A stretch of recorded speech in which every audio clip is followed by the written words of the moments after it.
Marcos Jr. positibo sa 2026. Ayon po yan sa balita ha. At hindi lang yan. Nanawagan ng pagkakaisa. Unity ang tanong. Itong mga Duterte supporters ba? Papayag ba? Si VP Sara, papayag ba? Bakit kaya nanawagan na ng ganyan? Kaya akalain mo ba naman negative 3 na? Pero grabe talaga yung positibo sa 2026 ha. Positibo talaga ha. Ha? Ay dito muna tayo sa panawagan niya. Unity daw ngayong 2026. Sa balita po, sa gitna ng mga aligasyon ng kaliwat kanang garapalang korupsyon, nanawagan ng pagkakaisa. Si Pangulong Ferdinand Marcos Jr. sa pagsisimula ng taong 2026, kasabay ng muling pagtitiyak ng pamalaan na ipagpapatuloy ang pagsusulong ng isang makatao at nagkakaisang bagong Pilipinas. Bagong Pilipinas pala. Sorry. Sa kanyang New Year message, binigyang diin ng Pangulo na ang tunay na lakas ng bansa ay nagmumula sa sama-samang pagkilos at iisang layunin ng mamamayan at pamahalaan. Ayon kay Marcos Jr., mahalaga ang unity upang maitaguyod ang kaunlaran at malasakit sa gitna ng mga hamon ng bagong taon. Wow. Dito po sa balita po na positibo sa 2026. Marcos Jr. positibo sa 2026. Agree ako dyan. Yung mga nag-comment dyan lahat, agree.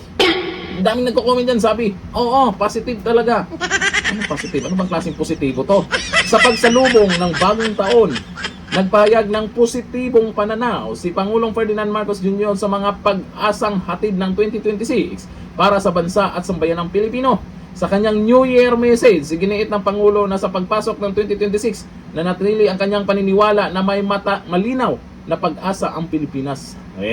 Hanggat hindi mapakulong yung mga buhaya, hindi kami naniniwalang may pag-asa ang Pilipinas. Uubusin talaga nila ang pera ng taong bayan. Dapat mapakulong na. Isama na ang mastermind. Alam niyo naman kung sino siya.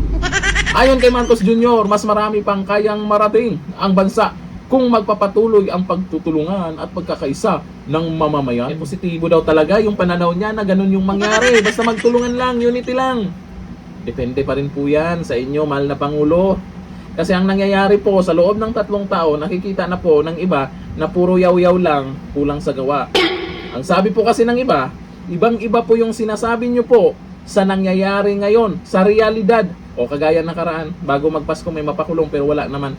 Ay sino pa bang maniniwala sa pinagyayaw-yaw ng isang tao kung ilang beses namang hindi nagkakatotoo?